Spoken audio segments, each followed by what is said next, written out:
Carissimi, benvenuti a questa conferenza stampa qui alla Camera dei Deputati, Palazzo Montecitorio, Roma, Italia, per dare voce a un diritto silente ma attualissimo, il diritto all'autodeterminazione dei popoli. Sapete, i primi di novembre già avevamo organizzato e svolto un congresso simile alla Mezzia Terme. È per me un vero onore ospitare qui il Presidente della Repubblica di Abkhazia, Sua Eccellenza Aslam Bakhmihia, che si collegherà da remoto e in qualsiasi momento. Sì, sono collegati? Io vi vedo collegati. C'è qualche problema? Senti, Canna? Да, можете Mi включить sentite? микрофон, Mi sentite? Руслан Георгиевич, просто сказать, что... Ok, allora torniamo da prima. È per me è davvero un onore ospitare qui il Presidente della Repubblica di Abkhazia, Sua Eccellenza Aslam Bakhmihia, che si collegherà da remoto in qualsiasi momento lui arrivi. L'ambasciatore presso il Ministero degli Affari Esteri della Repubblica di Abkhazia, responsabile della rappresentanza diplomatica per l'Italia e l'Unione Europea, Sua Eccellenza Ambasciatore Khan Nakihia, che ringrazio tantissimo anche solo per ciò che ha detto prima. Collegamento da remoto, Vicepresidente del Parlamento di Karachay, Circassia e Presidente del Consiglio Mondiale Abkhazo. Labasino, illustrissimo Vicepresidente Musa Ekzekov, collegato da remoto, Sua Eccellenza Ambasciatore Vito Grittani presso il Ministero degli Affari Esteri della Repubblica di Abkhazia per l'Italia, che è qui con noi, il signor Vito Gigliotti, Presidente dell'Associazione Camera di Commercio Italo-Abkhazia, Congo, Russia, Africa, India, IACRAI, qui con noi, ringrazio. E poi c'è l'avvocato Antonio Lattanzo qui, anche lui qui con noi, così come la dottoressa Suomi Monsellato, qui con noi. E da remoto la nostra carissima Arianna Labate, in collegamento da remoto, ed il merito di questo incontro è anche il suo. Gli interventi saranno brevi e concisi, ed ovviamente ci sarà spazio per eventuali domande di chiusura. Scopo ed auspicio di tale incontro è dare voce alle identità popolari e ricordare a tutti noi che esiste un diritto, quello di autodeterminazione dei popoli, che è universalmente riconosciuto, ma la cui applicazione fatica ancora oggi, anno 2022, a trovare spazio. Un ultimo messaggio prima di dare la parola al primo relatore, l'avvocato Lattanzio. Il delicato momento internazionale che tutti noi viviamo, con speciale attenzione le crescenti tensioni sui confini ucraini, è secondo noi un'occasione più che opportuna per non dimenticare che favorire il dialogo tra popoli e la conoscenza delle reali contingenze regionali deve essere considerato esclusivamente come apporto costruttivo e di dialogo a supporto di un'evoluzione virtuosa degli scenari di relazione tra gli Stati e nazioni. L'autodeterminazione dei popoli, di questo qui oggi si parla, è di quanto più auspicabile e suggeribile, quanto intelligente ed opportuno tenere tali diritti liberi e lontani dalle manipolazioni ed ingerenze, nonché strumentalizzazioni geopolitiche di sorta. Ora. È già connesso il Presidente della Repubblica e quindi lascerei a lui la parola, se lui vuole. Аслан Георгиевич, Prego. вам слово. Sì? Microfono. Può tradurre probabilmente? Io posso tradurre. Sì, io traduco. Ok, grazie. Хатырску парламент депутатша, Хатырску конференция Ялаху, Абзера Пшуксайт Шасхойт, Абснижлер Рихтала. Onorevoli deputati, cari partecipanti della conferenza, vi saluto a nome del popolo dell'Abkhazia. А конференция тема ялышхыз. Яра конференция хата Италия пе парламента чехиме пусва, апсны ахунткарразы дара акратанакой. Il tema della conferenza e il fatto stesso che si tenga all'interno del Parlamento italiano sono particolarmente importanti per la Repubblica dell'Abkhazia. Апсны ахунткарра Николаевичте акыр шукшва цвейт. Уи амуп ахунткаррат атрибутқу зиги, хайфлар картула пе шовинист политика ау дайураква зиги риайра рылшей. L'Abkhazia, la cui statualità risale a molti secoli fa, ha tutti gli attributi di uno Stato sovrano. Il nostro popolo ha superato tutte le difficoltà della politica sciovinista delle autorità georgiane. Зхи пшини жуиба шуксарзы август жипширзы акырту ир республика яклит. Ягя одайура хтаглазарги айбешра хайайт. Атынч пстазаре яхипшимрей рзихауит азин. Il 14 agosto del 1992 le truppe georgiane hanno attaccato la nostra Repubblica. Nonostante le difficoltà e grazie all'aiuto delle repubbliche fraterne, della diaspora che vive in diversi paesi del mondo, abbiamo difeso il nostro diritto storico a una vita pacifica e indipendente. Яхада хкылит апсны ахунткарра конституция, име пгана референдум, апсны жлар рейхара юкрыбжиртиит, а суверен, а демократият, зинт хунткарра аша кургылразы. È stata adottata la Costituzione della Repubblica di Abkhazia, si è tenuto il referendum a livello nazionale in cui la maggioranza assoluta dei cittadini ha votato per uno Stato sovrano, democratico e di diritto. Апсны акрыстас по турых хцыс дуны қалет, урыстылат пе федерация апсны ахунткарра ахазахнатаз. Убринахыс а дипломатият езыqазашаква хабжахтит, егерт ахунткарра кой харей. Урт рхабхазара хаяха яцлуй. La svolta per noi è stata nel 2008, quando la Federazione Russa ha riconosciuto l'indipendenza e la sovranità dell'Abkhazia. Il numero di paesi con cui abbiamo stabilito le relazioni diplomatiche sta gradualmente aumentando. Арех дырвует инарт баужлар бжарат пе асхацара, иодею аамтестаху процессу. Апсны арту, аюзарат аусуцурат, езыqазашаква ришепургылразы, ахунткарра кузиги рчапша. Comprendiamo che un ampio riconoscimento internazionale è un processo complesso e lungo.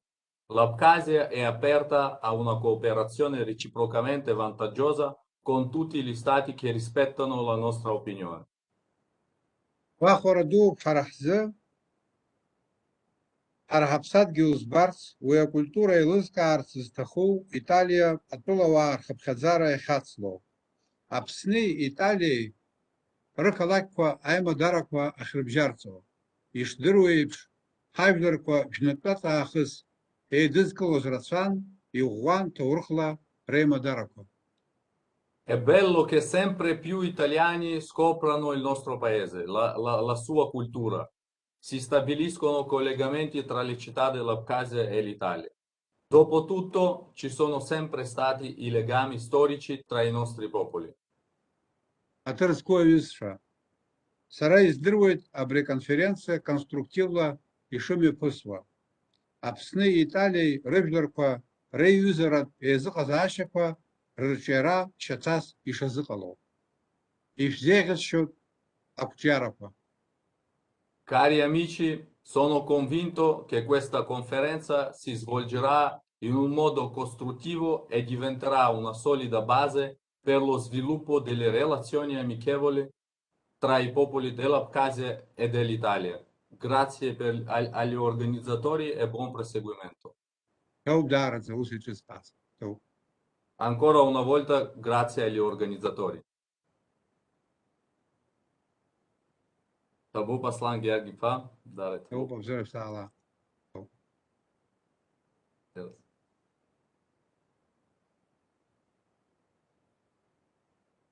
Grazie Presidente della Repubblica, grazie Khan per la traduzione.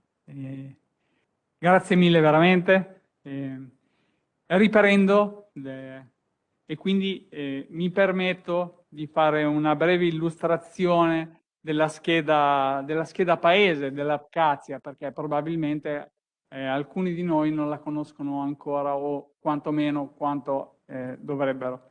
La Repubblica dell'Abkhazia è un territorio caucasico diviso in uno status duale, considerata dalla Georgia come una regione autonoma, ma il cui popolo si è di fatto proclamato Stato e Repubblica indipendenti con il nome di Repubblica di Abkhazia. La Repubblica di Abkhazia è riconosciuta da un ristretto numero di stati nel mondo, di cui 5 stati membri delle Nazioni Unite e 4 non membri delle Nazioni Unite. Il popolo abkhazo, dopo una millenaria storia di identità e tradizione che lo definiscono ed identificano come popolo identitariamente indipendente, dopo una sofferta storia divisa tra transizione post-sovietica e dominio georgiano, ha democraticamente deciso di proclamare la sua indipendenza dalla vicina Georgia il 23 luglio del 92, come diceva il Presidente prima.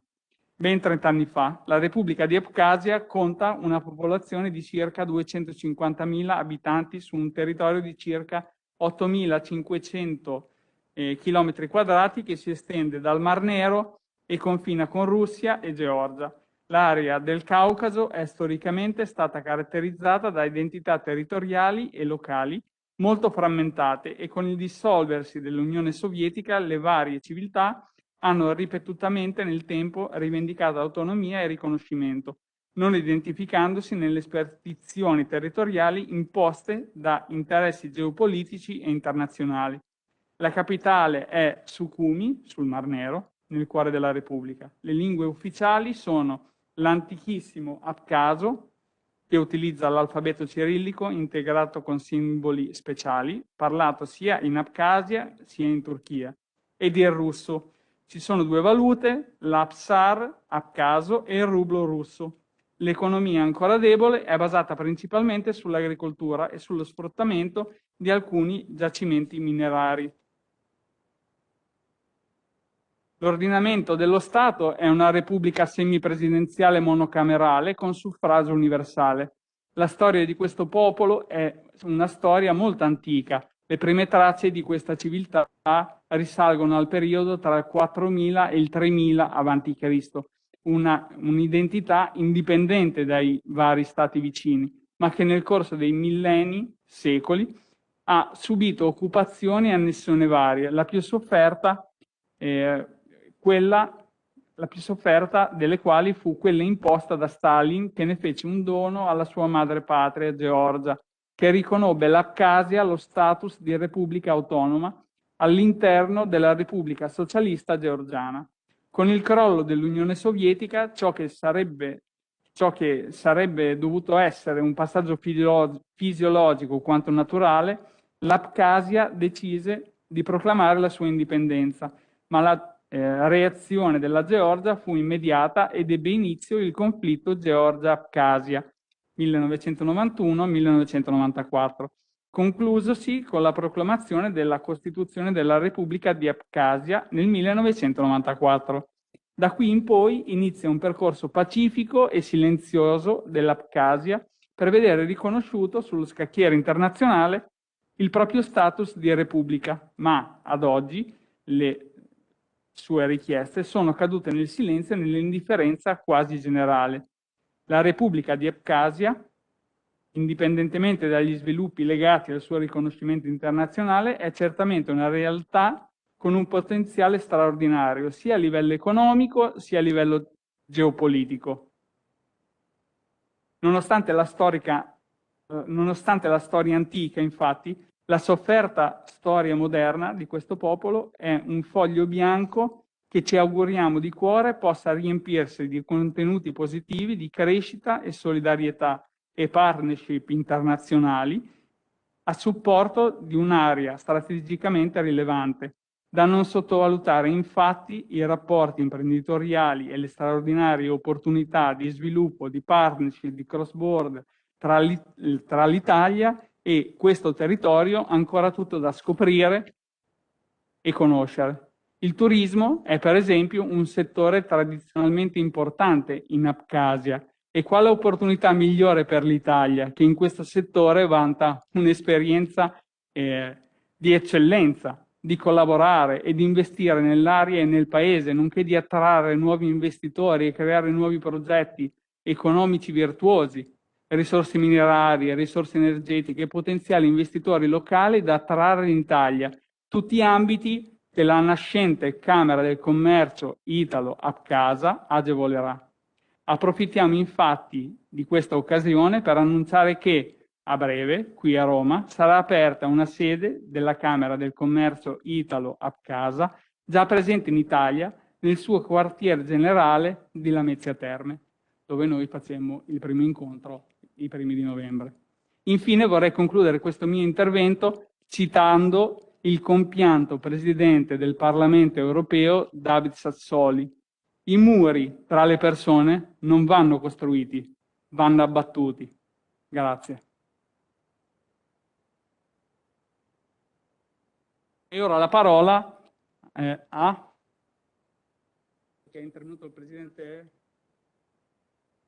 Ok, invertiamo la scaletta. All'avvocato Antonio Stanzio. Ok, la parola al... Quindi non invertiamo? Ok, Musa Esikov. Ok, scusate, grazie per questo cambio di scaletta al volo. Grazie mille, Can. Traduco sempre io. Ah sì, devo spegnere. Потузку Италия парламент, а депутатку Сдузму Асасча конференция Ялу Змва. Onorevoli deputati del Parlamento italiano, gentili partecipanti della conferenza, Апсуа база вақа рқаза мандуззазму ари айзарапны саакагора джуксавата змваги салям нашасфет. saluto tutti i presenti a nome del popolo abcaso-abasino in questo evento davvero storico. Апсуа куи, абаза куи вақа. Ават яралт заваа قرال من وجربار يحاربنا يبزازت. دياسبورا ربخزارة مليون يحاب. هبت عسكوا يابزازا لاجي يزلو أقرلوا كوا دربغوا شاتا يرزقلب. Abkhasi e Abazini formano un popolo unico, i rappresentanti del quale vivono in più di 50 paesi del mondo. La nostra diaspora conta più di 1 milione di persone e, indipendentemente dal luogo di residenza, i rappresentanti del popolo sono sempre un supporto affidabile per lo sviluppo dello Stato. Адуней апсуа база конгресс, адуней шабгу апна, хавахай ру, змяд сгалуата, ават рывла анур псад гелиту, райща и рабадранас, арцрибзфи, арцаскуи, рхчарнас аказла, шара анзаршава организация. Il Congresso Mondiale Abcaso-Abazino è un'organizzazione che unisce tutti i rappresentanti del nostro popolo in tutto il mondo per mantenere i legami con la patria storica, per preservare la madrelingua e le antiche tradizioni.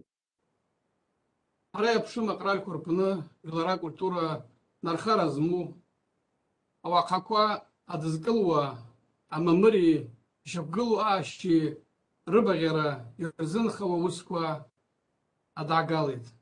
Organizziamo eventi sociali e culturali in diversi paesi per unire i popoli e promuovere la pace e la stabilità. Савил сыргавата исфара стахаб, адуней апсуа база конгресс. Хавакаги тали знак ирзбжаз азаз ажакшуква скушиш чарда илургаз культуралы ахуахдары рыштаны қоралква рарчацра яцқарарнас ишхазару. Concludo dicendo che il Congresso Mondiale Abcaso-Abazino è pronto a contribuire a riaprire di nuovo i legami con il popolo italiano che un tempo erano molto intensi ed in generale le tradizioni secolari dei legami culturali e commerciali. Джариан Мхавата رزرة دو حمب أن في دوكو تشزرة زخد على هدوكو تشزرة زخد روس على صلاة يشتزخز عدافرة زمبالغي شو مست. Voglio ringraziare tanto gli organizzatori di questo importante evento e augurare ogni bene. Grazie. Grazie.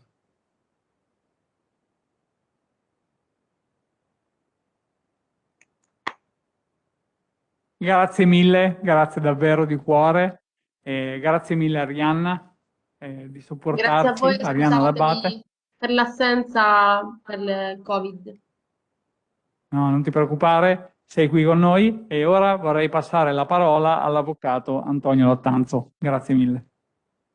Grazie onorevole Dall'Osso, anche il mio personale saluto, alle autorità collegate da remoto, a quelle presenti, ai relatori che si avvicenderanno con me nei lavori. Sarò telegrafico nel mio intervento perché è essenziale che non tolga spazio a chi interverrà dopo di me. Anzitutto credo che sia opportuno ricordare quella che è la natura e la sostanza del principio di autodeterminazione dei popoli. È una norma di diritto internazionale generale che sancisce l'obbligo per le comunità, la comunità degli stati internazionali di accompagnare, di non ostacolare, di consentire a qualunque popolo che avverte l'esigenza di autodeterminarsi, di poterlo fare secondo quelle che sono le esigenze del popolo stesso, secondo quelle che sono le inclinazioni del popolo stesso, secondo quelle che sono i desideri che sono posti alla base della scelta del proprio destino, ovviamente, di un popolo, ogni popolo, ovunque esso sia, che ha il diritto di scegliere che ruolo deve avere nell'ambito della comunità internazionale degli Stati. È una norma, lo ricordo, di ius cogens, è una norma irrevocabile, quindi non è possibile che la stessa possa essere derogata mediante convenzioni internazionali. Perché diventi legge dello Stato, lo ricordo, in qualunque Stato è necessario che venga recepita e ratificata. Ciò è accaduto, ad esempio, nello Stato italiano con la legge 881 del 1977, allorquando venne ratificato il patto internazionale sui diritti civili e politici sottoscritto dall'ONU nel 1966, a cui articolo 1 così sancisce, ricordo e cito testualmente: tutti i popoli hanno il diritto di autodeterminazione, decidono liberamente il loro statuto politico e perseguono liberamente il loro sviluppo economico, sociale e culturale. E ancora, per raggiungere i loro fini, tutti i popoli possono disporre liberamente delle proprie ricchezze e delle risorse naturali. Infine, si aggiunge, gli stati del presente patto, di coloro che sottoscrissero appunto il patto, che poi è stato recepito dalla legge italiana, dallo Stato italiano, e quindi è diventata legge interna, e come tutti sappiamo prevale il diritto, la norma di diritto internazionale prevale sulle norme di legge interne ad uno Stato. Dicevo, devono promuovere tutti gli Stati della comunità internazionale l'attuazione del diritto di autodeterminazione dei popoli e rispettare tale diritto in conformità alle disposizioni dello Statuto delle Nazioni Unite. La seconda prassi di diritto internazionale è considerato il diritto di autodeterminazione dei popoli come un diritto cosiddetto riflesso. Perché? Perché il popolo in realtà non è soggetto di diritto internazionale come lo sono gli Stati e le organizzazioni internazionali, ma in realtà questo principio è riferito al popolo che è beneficiario di questo diritto di autodeterminarsi. Quindi il soggetto per il diritto internazionale resta lo Stato, ma il popolo è beneficiario del diritto stesso. Per questo si parla di diritto riflesso. Devo ricordare alcuni passaggi, alcuni momenti in cui questo diritto è stato conclamato, è stato sottoscritto ed è stato confermato a partire dalla Carta delle Nazioni Unite, articolo 1, paragrafo 2, 55, ma anche nella dichiarazione dell'Assemblea delle Nazioni Unite sull'indipendenza dei popoli coloniali del 1960, i due patti, le Nazioni Unite sui diritti civili e politici, sui diritti economici, sociali e culturali dell'uomo del 66, e per concludere l'atto finale della conferenza di Helsinki per la sicurezza e la cooperazione in Europa del 1975. Queste le norme, i patti internazionali, ovviamente sono stati recepiti dai singoli Stati, ma è con la giurisprudenza internazionale che questo principio di autodeterminazione dei popoli ha subito una sostanziale metamorfosi, divenendo formalmente una norma vincolante per la comunità degli Stati. E molteplici sono le pronunce della Corte internazionale di giustizia che si sono avvicendate, che hanno inserito a pieno titolo questo diritto tra quelli essenziali del diritto internazionale, da valere erga omnes, cioè nei confronti di tutti gli stati della comunità internazionale. Grazie a questa metamorfosi, a questo processo evolutivo di estrema rilevanza, detta norma oggi assurge a dignità di regola imperativa e non più meramente esortativa. Quindi in un primo momento, secondo il vecchio diritto internazionale, le norme contenevano una sorta di esortazione agli stati di rispettare i popoli che avevano deciso di autodeterminarsi e quindi di scegliere liberamente il proprio destino, la Costituzione da darsi, il regime politico, sempre con la finalità di garantire ai propri cittadini, al popolo stesso, il miglior benessere possibile, economico, sociale e culturale. Con il nuovo diritto internazionale moderno, invece, la regola è divenuta imperativa e nel cosiddetto bilanciamento degli interessi, cioè fra quello a autodeterminarsi e quello invece a rispettare l'integrità territoriale degli Stati, oggi è necessario appunto operare questo bilanciamento. Nel vecchio diritto internazionale invece il principio di autodeterminazione soccombeva quasi sempre di fronte all'esigenza invece di rispettare l'integrità territoriale degli Stati. Ovviamente alla prassi internazionale attribuisce a questo principio efficacia irretroattiva. Ciò significa che oggi il principio di autodeterminazione non può mettere in discussione quelle che sono le conformazioni territoriali che ad esempio sono venute a costituirsi ad esempio all'esito delle 2 guerre mondiali. Questo per evitare che ci siano squilibri, che ci siano rivisitazioni di ciò che invece è stato acclarato, confermato e sottoscritto dagli Stati della comunità internazionale. In realtà un popolo quando decide di autodeterminarsi che cosa chiede? Chiede di esercitare liberamente il proprio diritto di scegliere il proprio destino, di scegliere il ruolo che vuole rivestire nell'ambito della comunità internazionale. L'impegno delle comunità internazionali è quello di ascoltare, lei ha citato, onorevole, la necessità di ascoltare, di confrontarsi in modo costruttivo, acquisendo preliminarmente una conoscenza sufficiente per poter poi determinarsi e decidere, perché, come qualcuno ci ha insegnato, è necessario, c'è un'informazione indispensabile per acquisire sufficiente conoscenza su un tema. La conoscenza diviene consapevolezza e la consapevolezza, qualcuno ce l'ha ricordato qualche anno fa, è sinonimo di libertà. Io finisco il mio intervento, credo di aver adoperato tutto il tempo a mia disposizione, per rispetto verso i relatori che si avvicineranno ai lavori, lascio la parola a lei, onorevole Dall'Osso. Grazie a te, avvocato. Grazie a lei, avvocato Lattanzio. E ora passerei la parola a Vittorio. Giusto?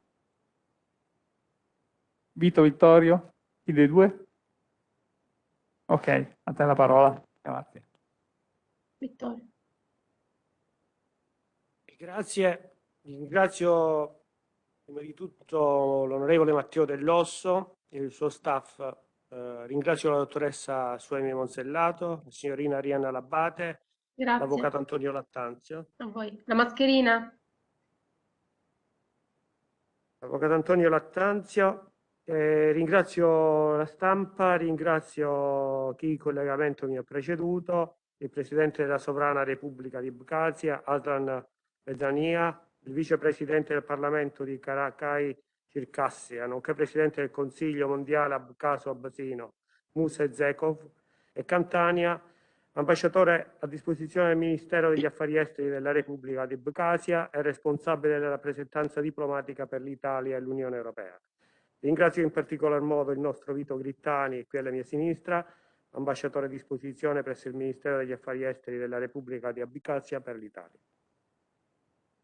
Nel corso degli anni, nei numerosi incontri a cui ho partecipato, la solidarietà, la democrazia, l'autodeterminazione dei popoli e la pace sono stati i termini più usati, forse inflazionati, poiché all'enunciazione di questi nobili concetti è quasi sempre mancato il passo successivo, quello decisivo e sostanziale. Mi chiedo quando questi concetti siano stati davvero applicati o accettati. Mi chiedo se l'autodeterminazione di un popolo, di una nazione, si sia risolto in modo pacifico. Eppure, come ogni singola persona ha il diritto alla libertà, anche le nazioni e i popoli hanno il diritto ad essere liberi, cioè ad autodeterminarsi scegliendo liberamente il proprio sistema di governo senza alcuna dominazione esterna. La libertà di un popolo deriva dalle sue radici, dalla sua storia, dagli usi e costumi che la caratterizzano, dal vissuto sulla propria terra, che nessuno ha il diritto di oltraggiare o di impedirne il naturale percorso. Sappiamo bene purtroppo che non è così. L'aggressione a stati sovrani è stata camuffata con la punizione del tiranno di turno, con scusanti di comodo che la storia passata e recente ha inesorabilmente smascherato. Purtroppo ogni qualvolta c'è stato un governo legittimo da punire, ci hanno dato l'ordine di aiutare i sicari ad ucciderlo, ben sapendo che noi agivamo contro i nostri interessi e contro gli interessi del popolo italiano. La buona e saggia politica, che non è altro che l'arte di fare il bene comune, e il politico colui che incarna questa nobile arte, deve chiedersi perché. Oggi l'onorevole Matteo Dell'Osso lo ha fatto ponendo un caso, parlando dell'Abkhazia. La politica dunque, la buona politica deve dire basta a chi dall'esterno ci dice cosa dobbiamo fare, cosa dobbiamo mangiare, a che ora dobbiamo andare a dormire. Questo non è più tollerabile.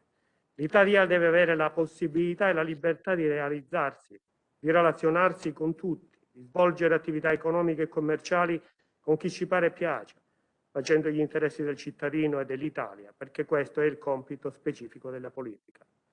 L'Abkhazia è una piccola repubblica che ha ritrovato la sua libertà, la sua lingua, la sua cultura, la sua tradizione e oggi è qui, nel luogo simbolo della democrazia, a chiedere con molta dignità di essere compresa, farsi conoscere, apprezzare, perché i suoi abitanti non possono lasciare il paese perché il loro passaporto non viene riconosciuto. Gli studenti non possono venire da noi a studiare, non perché loro non vogliono, ma perché questa è la nostra legge che non vuole. E forse questa è giustizia?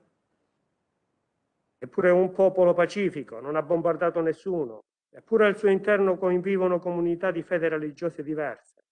Forse si possono giudicare i popoli e le nazioni dal loro interesse nello scacchiere geopolitico strategico? Forse si possono sacrificare milioni di esseri umani in nome degli interessi economici? Forse si possono applicare sanzioni che fanno male alla nostra economia per seguire i diktat stranieri? Abbiamo sognato una grande Europa, una grande casa comune. Ma non si può costruire una grande casa comune europea senza avere un'idea dell'Europa conforme alla sua identità e dunque capire quali siano state le sue radici culturali e spirituali.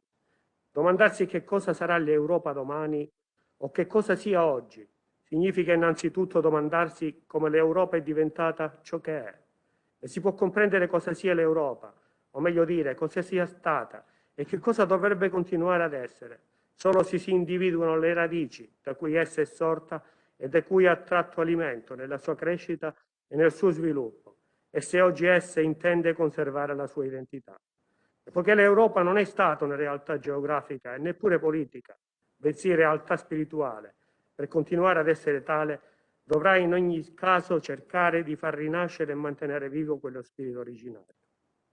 Se questo viene cercato e realizzato dal coraggio di una politica fatta di buonsenso, anche una piccola nazione come l'Abkhazia avrà il suo posto dignitoso nella grande Europa che noi auspichiamo. Concludo con l'auspicio che le barriere politiche esistono, ma gli uomini le possono abbattere.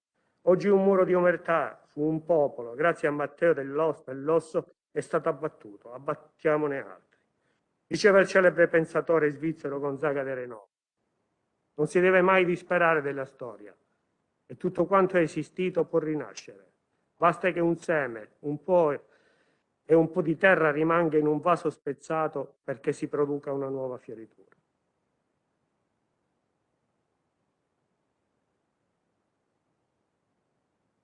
Grazie mille per le parole e ora vorrei passare la parola a Vito. Grazie mille.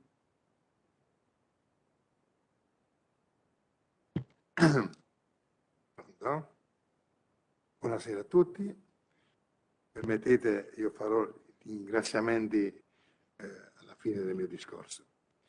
Ecco, oggi siamo qui dopo circa 2 mesi che ci siamo conosciuti alla Mezzia Terme, con l'onorevole Dell'Osso.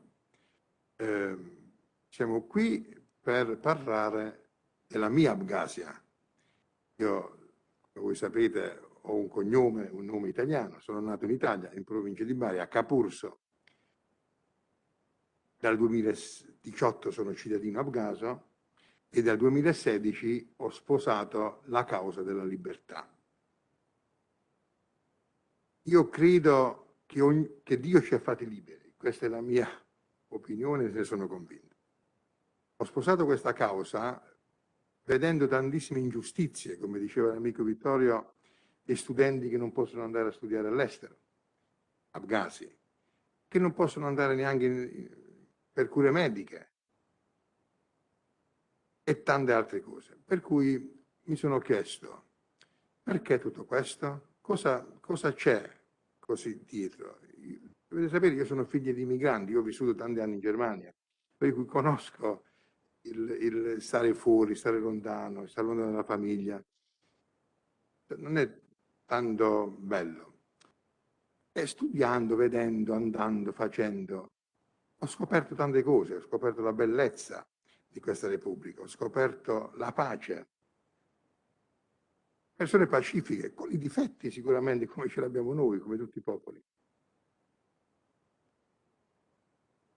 E sono andato avanti nella ricerca, ho cominciato qui in Italia a promuovere, a parlare con quel consigliere comunale, a parlare con quel sindaco, a parlare con quell'onorevole negli anni, nel tempo.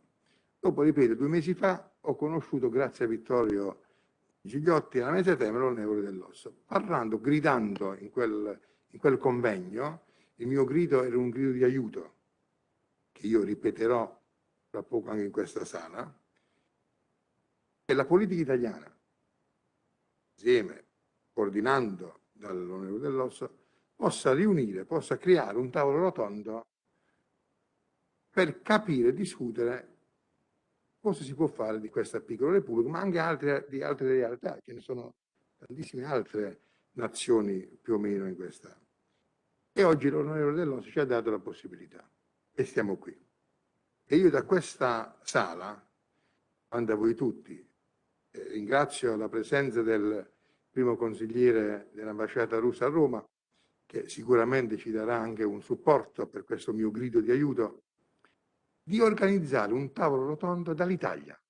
Roma è la città, la capitale, che negli anni, nei secoli, ha sempre fatto azioni di pace, concordati, creazione di Europa, firme, tante cose. Perché non fare qualcosa da Roma, politicamente o non politicamente parlando, per la Repubblica di Abkhazia? Io credo che oggi abbiamo questa possibilità. Lei, onorevole, non è solo. Nel mio limite di quello che posso fare sarò sempre con lei, ma indipendentemente se lei oggi ha organizzato questo incontro, come persona. E non si preoccupi di altre persone, altri paesi che scrivono, che fanno, non serve. Noi qui siamo per un'azione di pace. Non stiamo e non vogliamo parlare contro di nessuno, perché non è questo il mio pensiero.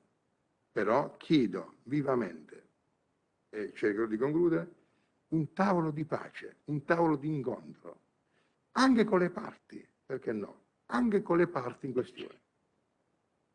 Da Roma sarebbe una bellissima cosa, perché no? Non costa niente, per cercare almeno di riconoscere i documenti di viaggio di questa Repubblica.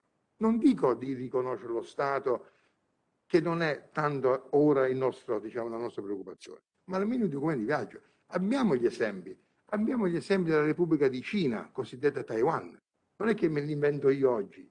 Abbiamo la Repubblica di Cina con l'Italia, non ha un rapporto diplomatico, ha un rapporto economico-commerciale, però il mondo riconosce i documenti di viaggio. Voi sapete che la Repubblica di Cina, cosiddetta Taiwan, la riconoscono solamente 22 paesi del mondo? Solamente 22 paesi del mondo hanno rapporti diplomatici, di cui in Europa la Santa Sede. Qui a Roma, via Conciliazione, abbiamo l'ambasciata della Repubblica di Cina presso la Santa Sede, unica in Europa. Questo è un fatto. Per cui noi non vogliamo l'ambasciata in Italia, vogliamo cercare di politica italiana o chi di buona fede, con buon cuore, ci possa aiutare a capire come organizzare la libertà del popolo, cioè il viaggiare, il venire, cercare di essere più umani. Questo è il mio grido di aiuto. E chiedo, e ripeto, l'ambasciata russa sicuramente potrà insieme a noi organizzare, ci potrà aiutare, potrà, dopo i dettagli li faremo in un'altra sede, ma questo penso che sia importante. Tutto quello che voi avete detto è bellissimo, per carità. Inoltre io vi invito a venire nella Repubblica di Abkhazia, organizziamo un evento, andiamo, vediamo. E noi vi portiamo non solo sulla parte bella, l'ho detto prima a pranzo, non solo sulla parte bella dell'Abkhazia, ma vi vogliamo portare anche su quella parte dove un pochettino, diciamo, non bella, ma per vedere la realtà. Noi non nascondiamo niente, non vogliamo nascondere niente, vogliamo farvi vedere la realtà. Però per favore aiutateci a uscire da questo ghetto, perché veramente ci sentiamo ghettizzati. Cioè i cittadini, i doppi cittadini possono uscire, i cittadini solo afghani sono lì chiusi e buonanotte. Non so se è normale, quelli del Taiwan possono uscire ed escono. Altre realtà, non voglio parlare del Kosovo, se dopo diventa molto più politico, però esistono realtà. Per cui io vi ringrazio, veramente grazie di cuore, anche da parte del nostro Ministero degli Esteri, tutto lo staff vi ringrazia, vi mando i saluti e ripeto, noi siamo a disposizione. Quando pensate di organizzare un tavolo tondo, noi siamo a disposizione, cercheremo di coinvolgere i colleghi russi, ripeto, lo dico per la terza, la quarta volta, il collega inchina la testa significa che è d'accordo con me, noi cercheremo di fare il tutto possibile, chiaramente invitando anche le altre parti. Vi ringrazio di cuore, ringrazio, se mi permettete, il mio presidente della Repubblica di Abkhazia, che è uscito ieri dall'ospedale e noi gli auguriamo tanta salute. Ringrazio il mio amico, se mi permettete, Musa, che ci sta sentendo, lo ringrazio per la sua partecipazione. Noi verremo fra poco da te, caro Musa, a San Petersburgo, ti verremo a trovare. Ringrazio il mio caro fratello Khan per la sua pazienza che ha avuto in questi giorni, con me specialmente, io non sono difficile. L'onorevole Dell'Orso dice lui è un po' complicato, io sono complicato come lei, a me a Bari mi chiamano il casinista, per cui grazie a tutti, grazie veramente di cuore, grazie. Grazie a lei, a te. Siamo antifragili, sappilo, e ora vorrei passare veramente la parola alla mia consulente geopolitica, una veramente no words, non ci sono parole. Suomi Monsellato, grazie a te.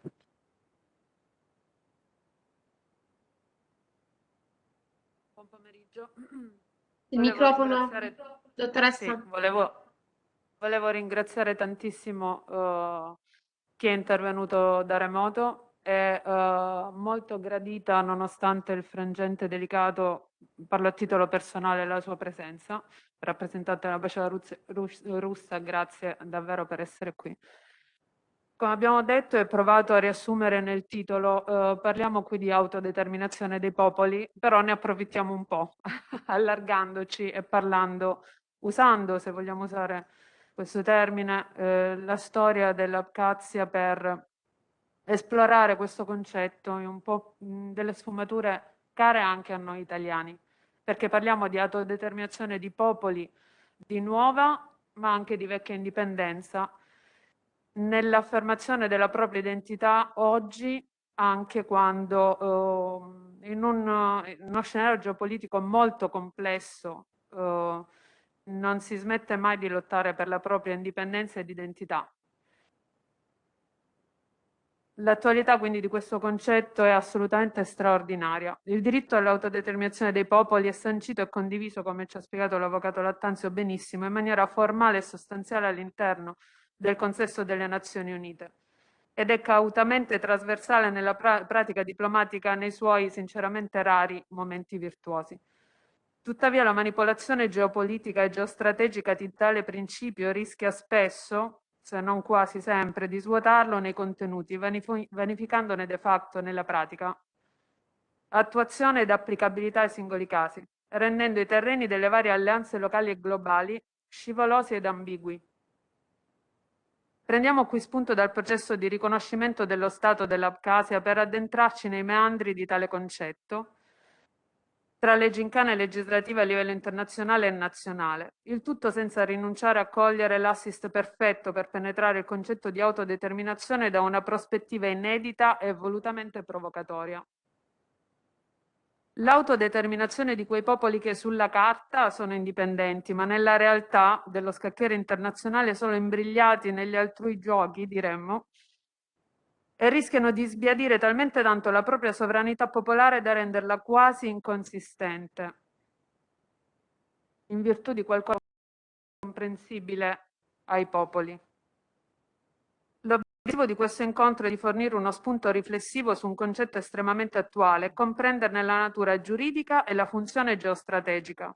Un'analisi a supporto del nostro organo legislativo affinché, lungi da ratificare altrui decisioni, abbia un sostegno concreto per avviare in maniera autonoma ed autorevole e valutare e decidere e sancire. Il diritto dei popoli ad autodeterminarsi è stato sancito dalla Carta delle Nazioni Unite allo scopo di dare a tutte le nazioni del mondo gli strumenti normativi a tutela della loro emancipazione dall'occupazione coloniale. Per questo nacque tale diritto. Il concetto di autodeterminazione dei popoli è stato lo spin-off del processo di decolonizzazione. In geopolitica, tuttavia, anche la geografia è un concetto relativo, che varia al variare della prospettiva, e seguendo tale logica il diritto all'autodeterminazione dei popoli potrebbe anche essere letto secondo una prospettiva differente, quasi duale. E mi permetto una provocazione, forse non gradita a molti. L'Occidente, che prima ha colonizzato popoli lontani, senza alcuna continuità geografica e di confine, ha poi loro concesso gli strumenti per decolonizzarsi, che è un'incredibile quanto moralmente ed eticamente dubbia pratica, che ad una prima analisi storica e geopolitica ha davvero poco senso. La geopolitica dal nazifascismo in poi è stato un perfetto alibi per ingerenze di ogni tipo, belliche, finanziarie, economiche, nonché manipolazioni e infiltrazioni a tutti i livelli. Gli interessi nazionali hanno spesso precostituito abusi di potere, fino a farli divenire uno standard operativo tutto occidentale. E lo dico da occidentale, quindi mi pesa dirlo qui con il rispetto totale che ho per la mia bandiera e per chi mi ospita. Oggi qui la provocazione che ci permettiamo di portare in un palazzo orgoglio del nostro tricolore è una. Qual è il confine tra diritto e abuso? Prima domanda. Seconda, esiste questo confine nelle relazioni internazionali che sappiamo sono ancora allo stato di forza, si dice, no? E secondo quale norma suprema ci arroghiamo noi Italia, nati appena 161 anni fa, il diritto di negare un'identità nazionale ad un popolo che ha tradizioni antiche quanto le nostre romane? Mi piacerebbe qui evidenziare un aspetto che mi sta particolarmente a cuore. Se lo Stato intende davvero fare una valutazione asettica del se concedere o meno il riconoscimento di entità nazionale ad un popolo, e sono termini molto specifici, allora va da sé che fornirò il mio organo, io Stato dovrei fornire al mio organo legislativo e alle istituzioni preposte a corredo e supporto tutti gli elementi necessari affinché i miei rappresentanti, proprio i nostri cari onorevoli come il nostro Matteo qui, possano in piena autonomia etica, morale ed analitica valutare tale istanza. Però io ora qui mi chiedo se tali strumenti sono mai stati forniti ai nostri deputati, se qualcuno ha mai chiesto loro cosa ne pensano davvero. Scusate la provocazione, l'ho scritto e lo leggo. Se qualcuno di loro sa almeno dov'è l'Abkhazia, scusate. E ho veramente paura di sentire la risposta, perché secondo me nessuno ha mai messo in condizione i nostri rappresentanti che noi abbiamo votato di fare una scelta, di farla in maniera libera e cosciente. E questa è una cosa che io, analista geopolitica, mamma di 5 figli e cittadina del mondo con passaporto italiano, io non accetto. Sappiamo tutti quanti questo cosa significa. Significa, e uso parole, ma me ne assumo la piena responsabilità, quindi libero e presenti, perdita di sovranità, mancanza di autorità e identità nazionale, delega di pieni poteri e deroga allo Stato di diritto. Noi Stato italiano abbiamo autonomia decisionale, noi Stato italiano siamo politicamente indipendenti e noi Stato italiano non dovremmo precludere ad un popolo il diritto all'autodeterminazione senza almeno fatto le approfondite valutazioni, con strumenti adeguati e piena, ripeto, piena autonomia decisionale. Il diritto all'autodeterminazione di un popolo appartiene a tutti i popoli, amici e nemici, simpatici ed antipatici, dentro e fuori sfere di influenza oggi sinceramente anacronistiche, anzi oggi più che in passato mi permetto di dire, sempre a titolo personale. Il diritto all'autodeterminazione è un diritto appunto, ma l'autodeterminazione e la nascita di un nuovo Stato è anche un'opportunità di crescita, di alleanze, di investimenti e di diplomazia. E noi italiani non abbiamo mai avuto bisogno di ricevere un invito così allettante 2 volte. Noi italiani siamo dei leader naturali, lasciamo fare i follower agli altri. Grazie ancora.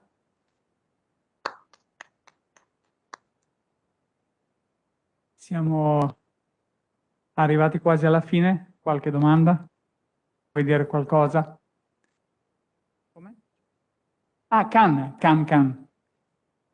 Sì, Ci sei? sì, ci sono ovviamente, sì, sono qui.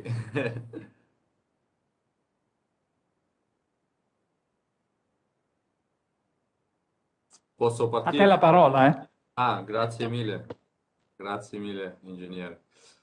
Allora, saluto ancora una volta tutti i presenti e ringrazio per aver dato lo spazio per la parola.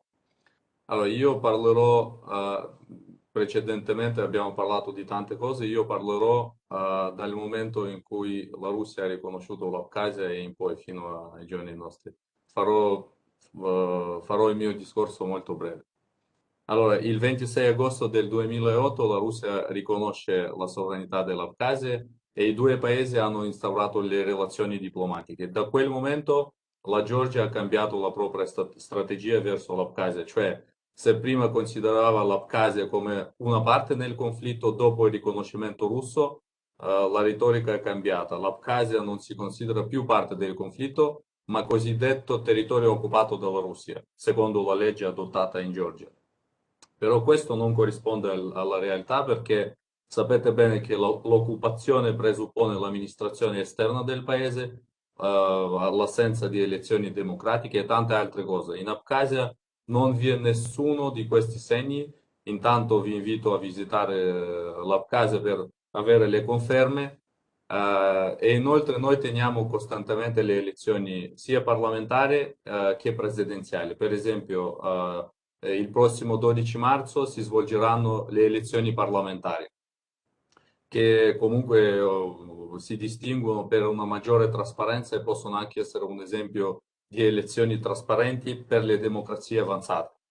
Poi spesso l'Abkhazia viene chiamata parzialmente riconosciuto, però come può anche confermare l'avvocato Atanzio, dal punto di vista di diritto internazionale, dal momento in cui la Russia ha riconosciuto la sovranità abkhasa, l'Abkhazia è passata da un paese non riconosciuto da nessun ente di diritto internazionale ad uno Stato riconosciuto, in questo caso dal paese più grande del mondo, membro del Consiglio di sicurezza dell'ONU e una delle potenze mondiali, insomma. La differenza sta nel numero dei paesi che riconoscono la sovranità e nei doppi standard della geopolitica. Cioè chi sta da parte degli Stati Uniti gode più possibilità di essere rappresentato nelle organizzazioni internazionali e chi sta con la Russia deve essere sottoposto alle ridicole sanzioni. Per esempio, come avevate anche detto prima, come ha detto anche il signor Vittorio, io con il mio passaporto abkhazo non posso andare nei paesi che non riconoscono l'Abkhazia e soffro della violazione del mio diritto di base, libero movimento, no? La stessa cosa vale per i diplomi di laurea, certificati di nascita, eccetera. Oggi l'Abkhazia sta sviluppando le relazioni diplomatiche con diversi paesi, soprattutto con la Russia. Per esempio, ci sono 2 accordi interstatali a livello di partenariato strategico ed alleanza ed in più abbiamo siglato più di 200 accordi in tutte le aree di cooperazione. La Russia aiuta economicamente, esiste un programma annuale di sostegno socio-economico e anche aiuta anche nel campo dello sport, per esempio in particolar modo nel campo di calcio. Per esempio è stata aperta l'anno scorso la filiale di Zenit in Abkhazia. Abbiamo tanti ragazzi talentosi che domani giocheranno in Russia e forse dopodomani a livello internazionale. Quindi abbiamo diversi accordi militari con la Russia che comprendono un raggruppamento unito di forze abkhazo-russe nel caso di aggressione contro l'Abkhazia. In generale il popolo abkhazo è molto grato alla Russia per tanti motivi. Rafforzeremo di sicuro la nostra cooperazione anche in futuro. Abbiamo aperte le ambasciate in Russia, nel Venezuela, in Siria, in Ossetia del Sud e presto avremo un'altra ambasciata anche in Nicaragua. Poi abbiamo diverse rappresentanze, così come per esempio la rappresentanza diplomatica per l'Italia e i paesi dell'Unione Europea, di cui l'ambasciatore Gritani è responsabile. Praticamente fa funzione di un'ambasciata, ma senza l'immunità diplomatica, visto che per ora non sono stabilite le relazioni diplomatiche tra l'Abkhazia e l'Italia. Dico per ora perché nel futuro credo e spero che comunque arriveremo anche al riconoscimento da parte dell'Italia. Assieme all'ambasciatore Gritani abbiamo organizzato tanti eventi a partire dal 2015 per mostrare l'immagine obiettiva dell'Abkhazia e sicuramente andremo avanti in questa direzione e anche l'evento di oggi mostra che noi siamo già a livello altissimo perché è la prima volta nella storia recente dell'Abkhazia che in un Parlamento soprattutto europeo, si discute di un paese europeo, si discute, si parla dell'Abkhazia. Per noi il riconoscimento universale dell'Abkhazia è una questione di tempo. Siamo certi che un giorno la nostra voce si sentirà nell'Assemblea Generale dell'ONU.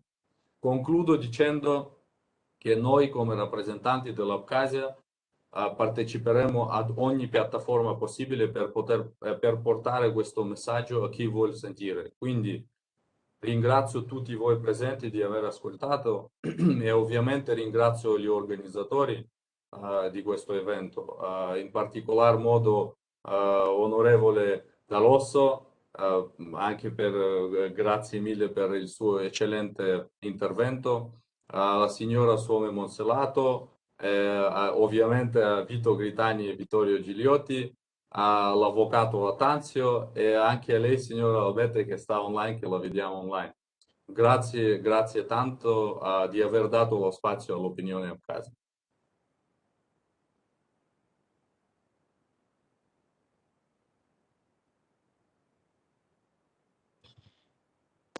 Grazie mille. Che dire, dobbiamo finire. Arianna, l'Abate, ci senti? Sì, eccomi qui. Saluto tutti i presenti e anche da chi è da remoto, insomma. Grazie a te, grazie per aver organizzato questo. Grazie. Grazie a voi.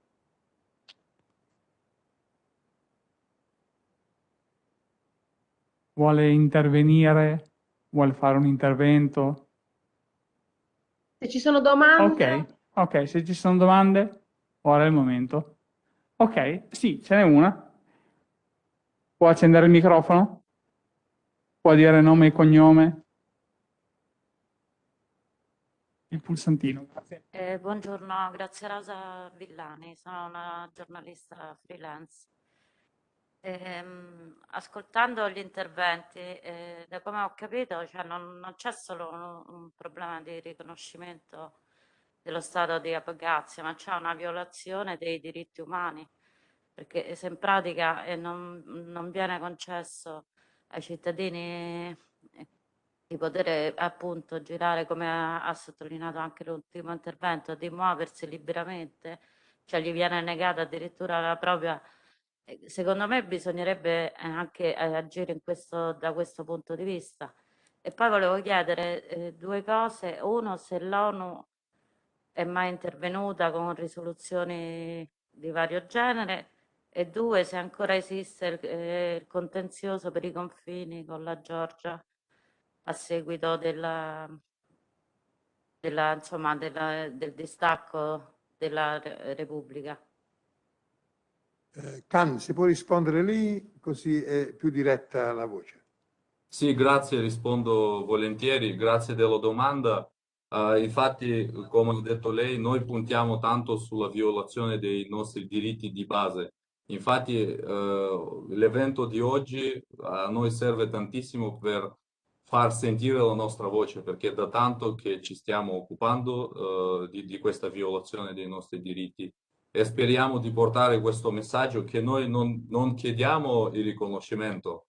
Per noi l'importante è avere, diciamo, rispettare i nostri diritti, che io o i miei compaesani possano, dopo aver finito la scuola, possono liberamente viaggiare e decidere dove andare a studiare senza avere queste barriere. Poi per quanto riguarda l'ONU, l'ONU ha sempre partecipato nelle negoziazioni tra l'Abkhazia e la Georgia con il ruolo principale, il ruolo mediatico principale della Russia, a partire dal 1994.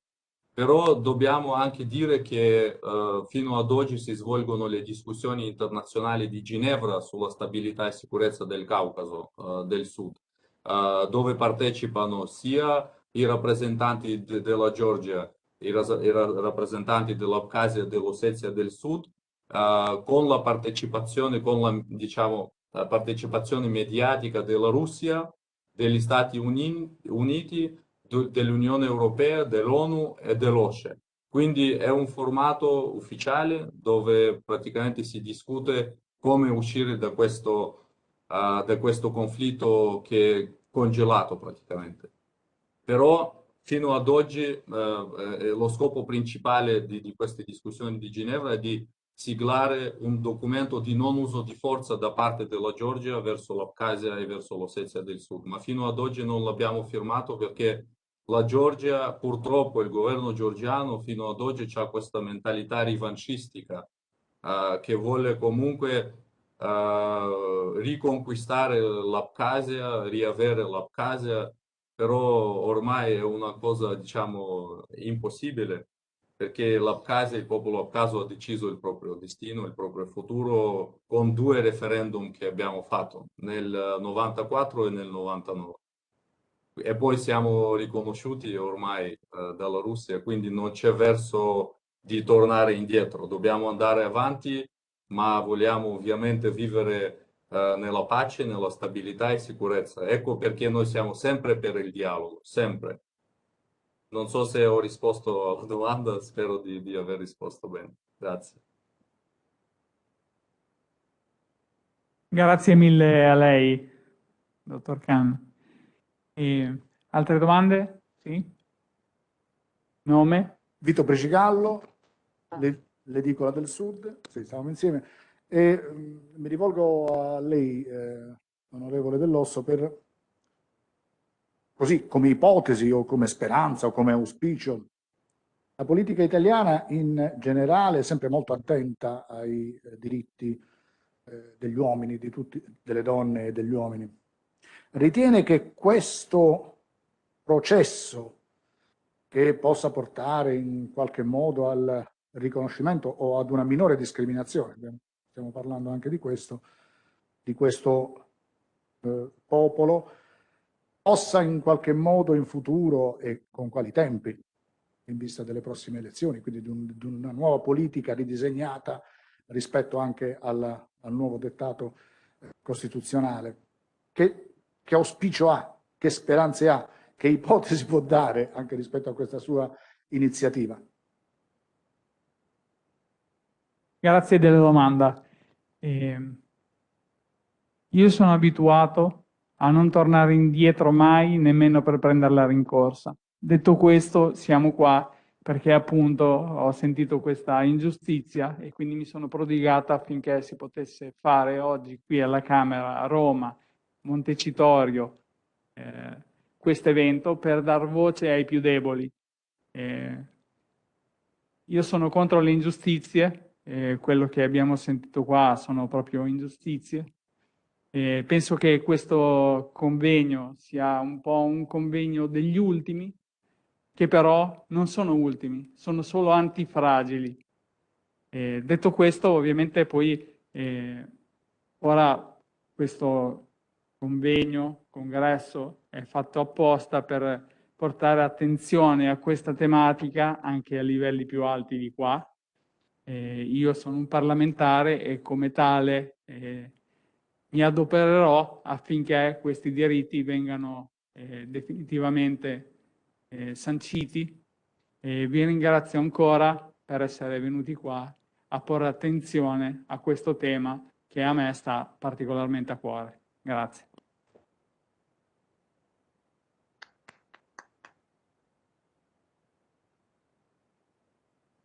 Un'altra domanda? Prego, nome e cognome? Associazione Culturale Speranza. Una domanda per l'avvocato. Se il principio di autodeterminazione dei popoli del quale lei ha parlato è valido anche per il popolo del Donbass che sta dal 2014 in guerra civile contro il governo golpista ucraino. Una precisazione. Guardi, le rispondo semplicemente ribadendo quello che ho già detto prima. È un principio di carattere generale, vale per tutti gli stati della comunità internazionale, senza alcuna distinzione. Non può che essere così. Non ci sono distinzioni fra un popolo e l'altro. Il popolo, ovunque si trovi, l'ho precisato anche prima, ha diritto di reclamare il suo diritto di autodeterminarsi. Tutto qui.